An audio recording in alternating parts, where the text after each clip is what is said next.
En el día de hoy les vengo a explicar un ejercicio de electromagnetismo sobre los temas fuerza eléctrica.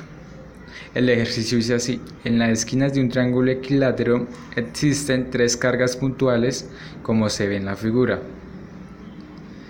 Calcule la fuerza eléctrica total sobre la carga de valor 7 microcoulombs.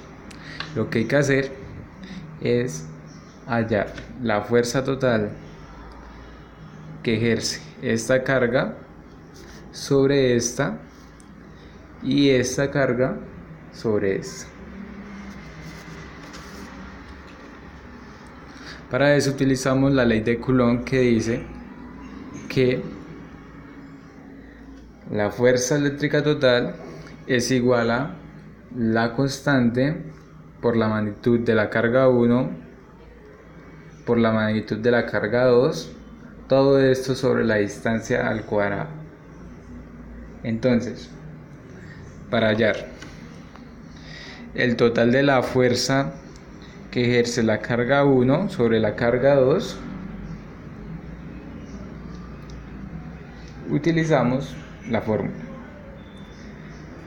La constante, que es 8.98 por 10 a la 9 por la carga, por la magnitud de la carga 1, que es 2 microcoulombs, por la magnitud de la carga 2, que es 7 microcoulombs.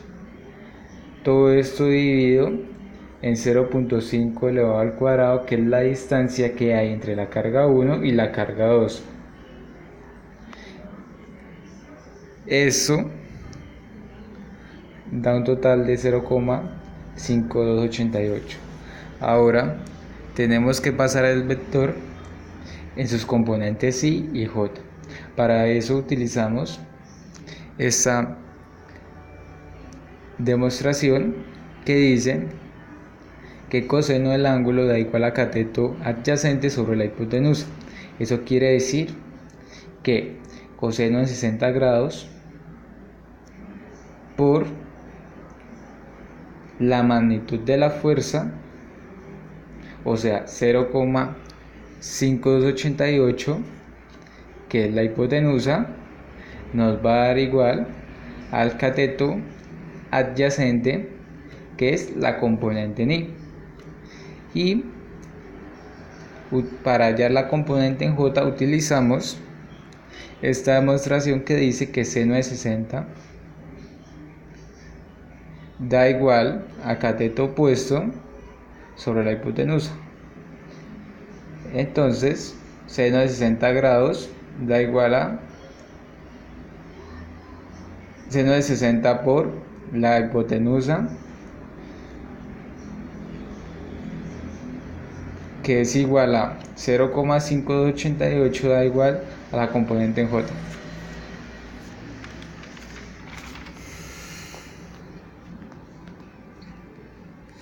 Entonces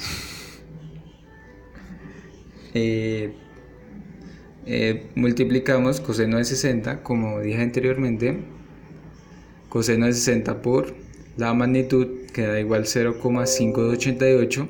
Esto nos da la componente i, y seno de 60 por 0,5288 nos da la componente en j, y tenemos el vector en términos de sus componentes i y j. Ahora pasamos a hallar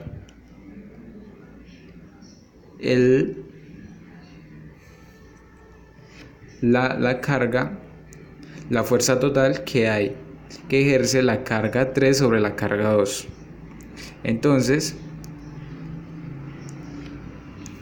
la constante, que es 8.98 por 10 a la 9 por la carga 3, la magnitud de la carga 3 por la magnitud de la carga 2 sobre la distancia. Eso nos da 1.005576. Tenemos que volver a pasar el vector en términos de sus componentes i y j. Utilizamos las mismas identidades trigonométricas que utilizamos anteriormente, pero a diferencia de que tenemos que cambiar el ángulo. porque la carga 3 se encuentra en otra posición en donde estaba la carga 1, que la carga 1 estaba acá. Entonces, por lo tanto, el ángulo cambia. El ángulo ahí es de 300 grados porque es un triángulo equilátero. Cada lado tiene 60 grados. Por lo tanto, el ángulo que forma es 300 grados en esta situación.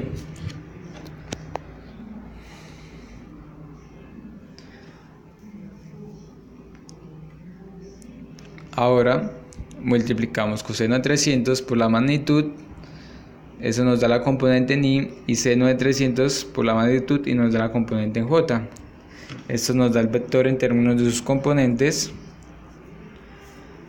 Ahora, para finalizar, para hallar la fuerza total que ejercen la fuerza 1 y la fuerza 3 sobre la carga 2, sumamos sus vectores. Entonces las componentes en I se suman y las componentes en J se suman.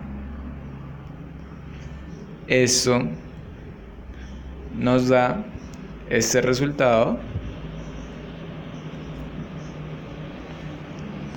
Ahora, para finalizar, tenemos que hallar la magnitud total. La magnitud se halla elevando cada una de sus componentes al cuadrado. Eso nos da 0,87101. Esa es la magnitud de la fuerza total que ejercen estas dos cargas sobre la carga número 2.